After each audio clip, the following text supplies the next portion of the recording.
umaga po at masasalang umaga sa ating lahat. Ako po ulit yung naka-assign, pero magpalit pa lang ako kay Brother Jason. Magandang yung Bible study natin ngayon, medyo nakakonect dito sa share ko po sa inyo about sa free will, nabigay sa atin ating Panginoong Diyos. Alam natin mga kapatid, ang ating buhay ay punong-puno ng desisyon sa buhay.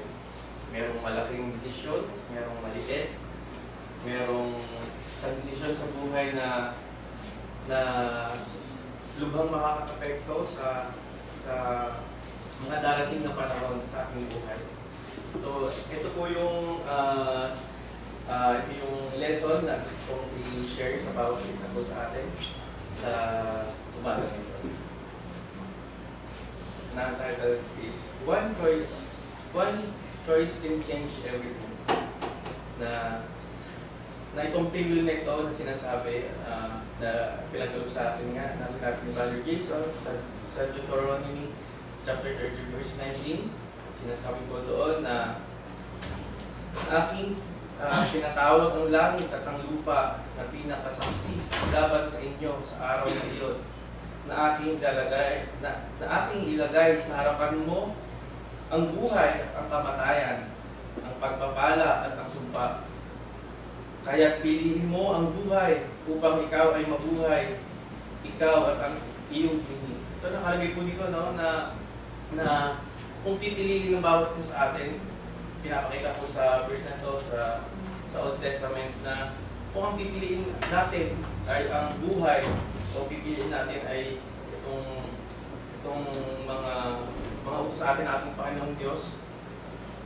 Hindi lang sa atin mga ka-apekto yung mga gagawin nating decision, hindi lang kundi sa mga darating na henerasyon. Parang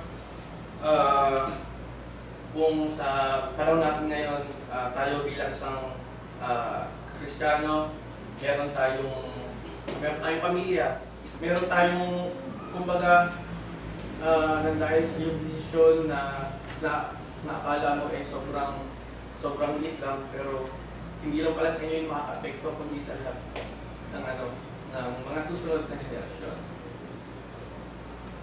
At ang second po dito, na example po ay si Abraham. Choose to obey in the ultimate test. Kung naalala niyo po yung kwento ni Abraham sa Genesis 12, 1:18 po yun. Medyo hindi ko na po nilagay kasi masyadong mahaba. Ano na lang po sa may Bible po, kaya i-check na lang po.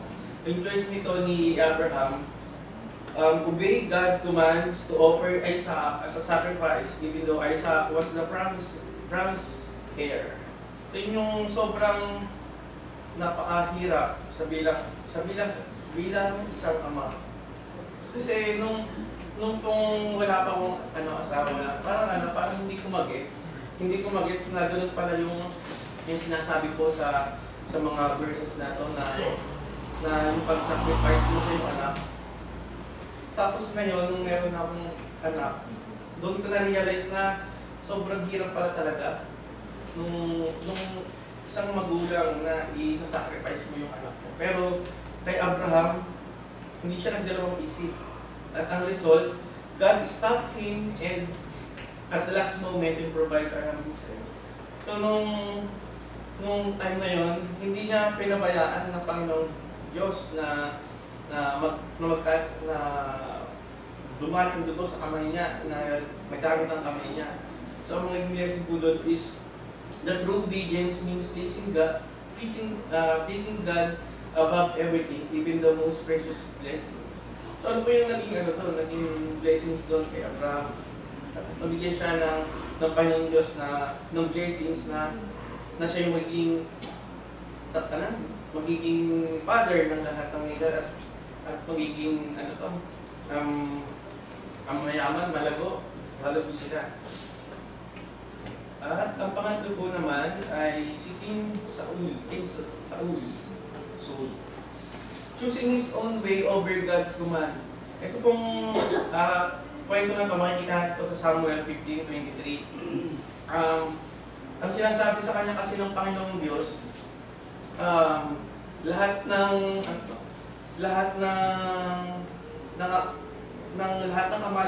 Amalekites talaga i-destroy mo. Wag basta yung sa kanya yung po yung sa kanya, utos sa kanya. Ngunit ang ginawa naman ni King Saul, siguro masasabi natin na nagkaroon ng pagnanasa sa kapangyarihan, kayamanan. Tapos sinasabi ko doon sa 1 Samuel 15:23 sa Tagalog ng Biblia, sapagkat ang paghimagsik ay gaya ng kasalanan, ng panghuhula, at ang katigasan ng ulo ay gaya ng pagsamba sa mga Diyos-Diyosan at ang mga tera, sapagkat dahil sa iyong itinakwil ang salita ng Panginoon, ay kaniya namang itinakwil ka upang huwag ka nang maging hari. So yun po yung kapalit, no, ng kanyang pag-desisyon niya doon sa time na yon, na hindi niya talaga inubos lahat. Kumbaga kasi doon po sa 1 Samuel verse 15 chapter 15, nung natalo nila yung mga Amalekites, kinuha niya si Agag. Kumbaga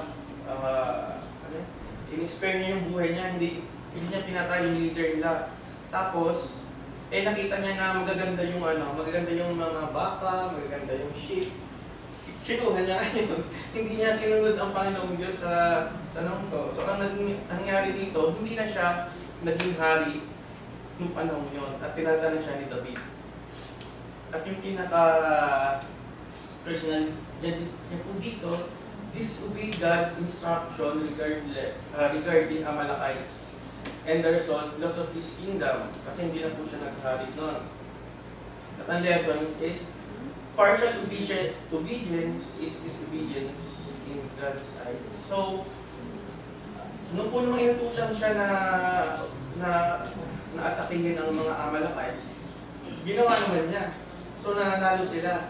Kaso nga lang ngayon, nagkaroon siya ng, kumbaga, pagtutulang na nagkaroon siya ng hindi complete. Parang hindi 100% siya sumunod kasi nga may mga kinuha siya, mga treasure, mga kayamanan ng mga yon, mga blessed na livestock.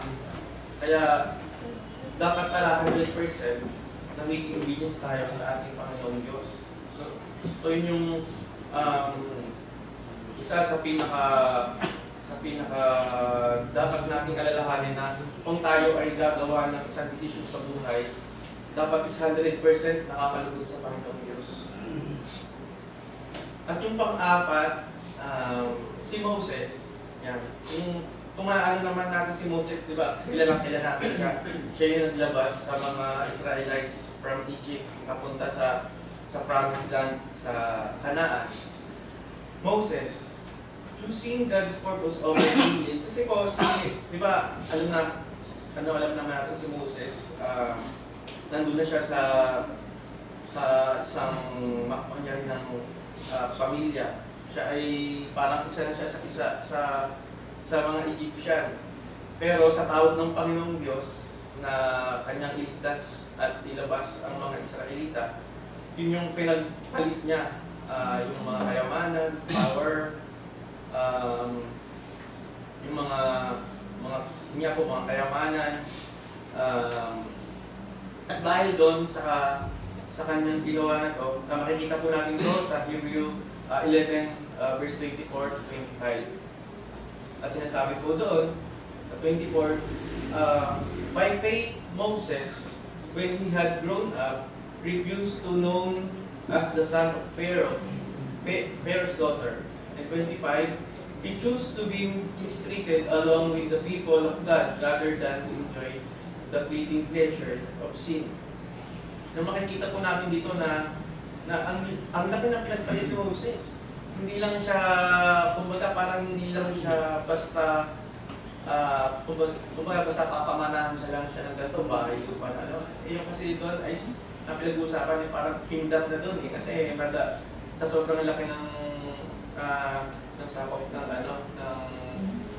ng Egypt.